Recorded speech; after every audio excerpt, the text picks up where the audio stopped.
Hello viewers, welcome back to our channel. Please like my video, subscribe to my channel.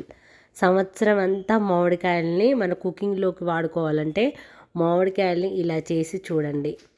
నేనైతే పెద్ద size మామిడికాయలు ఒక 5 తీసుకున్నాను. ఇవంతా కూడా ఈ సంవత్సరం మొత్తం ఉంటాయి, పాడవకుండా. మన కుకింగ్లోకి ఏదైనా చేసుకోవచ్చు. ఇప్పుడైతే వీటి పైన ఉన్న ఆ తొక్క మొత్తం తీసేసుకోవాలి నీట్గా. ఇంకెటువంటి పసుపు ఉప్పు రాయాల్సిన పని లేదు, కట్ చేయాల్సిన పని అంతకన్నా లేదు. పైన ఈ తొక్క తీసుకుంటే సరిపోతుంది అంతే. ఇలా మొత్తం అన్ని మామిడికాయల్ని మీరు ఎన్నైనా స్టోర్ చేసుకోవచ్చు. ఇంకా అన్ సీజన్లో కూడా కుకింగ్లోకి చక్కగా వాడుకోవచ్చు. ఇది యాక్చువల్లీ నేను సమ్మర్లో చేశాను, అప్పుడే చెప్పాల్సింది ఈ వీడియో. బట్ నేను ఈ వీడియోని పోస్ట్ చేయలేకపోయాను. బట్ ఇప్పుడు కూడా మామిడికాయలు దొరుకుతున్నాయి కాబట్టి తప్పకుండా చేసుకోండి. ఇలా అన్నీ తొక్కలు తీసి ఇలా పెట్టేసుకున్నాను. ఏదైనా మంచి అల్యూమినియం లోపల సైడ్ ఉండేటట్టు చూసుకోండి, కవర్ లోపలికి. మామూలు కవర్ అయినా పర్వాలేదు.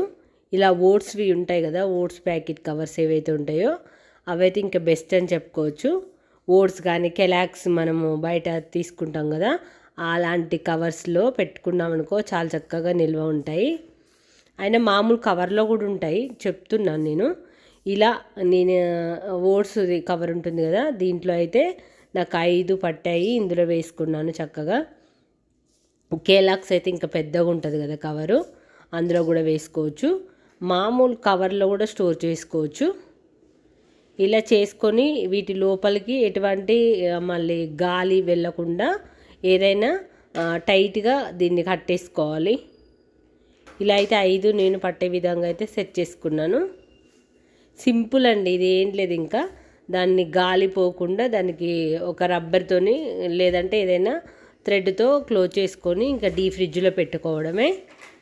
ఇలా అయితే నేను డీప్ ఫ్రిడ్జ్లో పెట్టుకున్నాను. ఇది వాడుకోవాలి అనుకునేటప్పుడు మాత్రం రేపు వాడుకున్నాం అనుకోండి, ఇది డీప్ ఫ్రిడ్జ్లో పెట్టుకోవాలి. ఎప్పుడైనా సరే నార్మల్ ఫ్రిడ్జ్లో కాదు, డీప్ ఫ్రిడ్జ్లో పెట్టుకోవాలి. ఇది ఎందుకంటే డీప్ ఫ్రిడ్జ్లో పెట్టుకోవడం వల్ల మొత్తం ఐస్ ఉంటుంది కాబట్టి దీన్ని వాడుకోవాలంటే కనీసం ఒక 6-7 అవర్స్ బయట ఉంటేనే ఆ ఐస్ అంతా కూల్ తగ్గిపోతుంది. అందుకని చెప్పేసి ఇదంతా 5-6 అవర్స్ కూడా ఇంకా కూలే ఉంటుందని చెప్పేసి నేనైతే ఇలా మొత్తం సెట్ చేసి పెట్టుకున్నాను. చూసారు కదా ఈ విధంగా. ఇప్పుడు మీకు ఇప్పుడు వచ్చే సమ్మర్లోనైనా ఇలా చేసుకోండి, మంచిగా సంవత్సరం అంతా. నేనైతే ఇప్పుడైతే ఒక్క మామిడికాయ కూడా కొనకుండా, అంటే బయట కూడా దొరుకుతున్నాయి కానీ ఇప్పుడు కొనే మామిడికాయలు చాలా కాస్ట్ ఎక్కువ కూడా ఉన్నాయి. నేను అడిగాను, అప్పుడప్పుడు కనిపిస్తున్నాయి మార్కెట్లో మామిడికాయలు. అది ఈ సంవత్సరమే నేను చూస్తున్నాను. పునాసకాయలు అంటారు, అవైతే మార్కెట్లో దొరుకుతున్నాయి కానీ కాస్ట్ మాత్రం చాలా ఎక్కువ ఉంటాయి ఇప్పుడు అన్ సీజన్ కాబట్టి. ఇది డీప్ ఫ్రిడ్జ్లో పెట్టేస్తున్నాను నేను.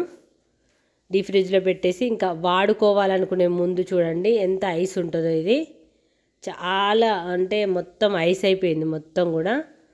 ఇది అందుకని చెప్పేసి నేను రేపు మార్నింగ్ కుకింగ్లోకి వాడుకోవాలనుకుంటే ఈరోజు నైట్ పడుకునే ముందే తీసి బయట పెట్టేస్తున్నాను.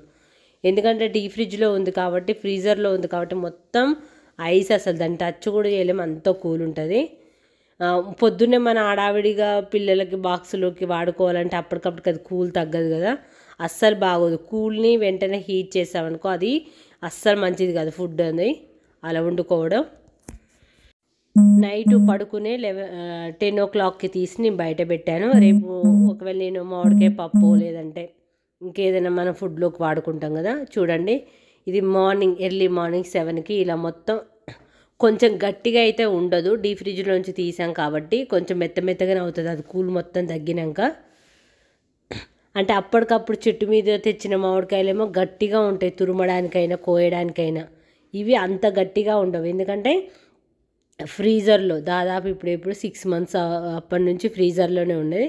ఇది రీసెంట్గా మొన్ననే నేను పప్పులోకి వాడాను, అది చూపిద్దామని. ఇలా పప్పు, ఇలా పాలకూర పప్పు మామిడికాయ వేసాను, ఎంత బాగుందంటే టేస్ట్ చాలా బాగుంది. ఇంక ఇందులో ఎటువంటి చింతపండు ఏమి వాడాల్సిన అవసరం లేదు. ఇంకా కాస్త మిగిలింది, ఇది ఇంకా దేంట్లోకైనా వాడుకోవచ్చు. ఇంకా ఇది మిగిలింది కదా, నేను వంకాయ మామిడికాయ పచ్చడి చేద్దాం అనుకుంటున్నాను. చాలా బాగుంటుంది వంకాయలతోని ఈ మామిడికాయ ముక్కలేసి పచ్చడి చేసామనుకో, చాలా టేస్ట్ అయితే చాలా బాగుంటుంది. ఇలా చూసారు కదా, పప్పు పాలకూర మామిడికాయ ఉడికిపోయిన తర్వాత ఈ విధంగా ఉంది. చాలా టేస్ట్ అయితే చాలా బాగుంది. తప్పకుండా మీరు ట్రై ఈ వీడియో అయితే చాలా వరకు అందరికీ యూజ్ఫుల్ అవుతుంది కాబట్టి తప్పకుండా వీడియోని లైక్ చేయండి, ఛానల్ని సబ్స్క్రైబ్ చేసుకోండి. Thanks for watching friends.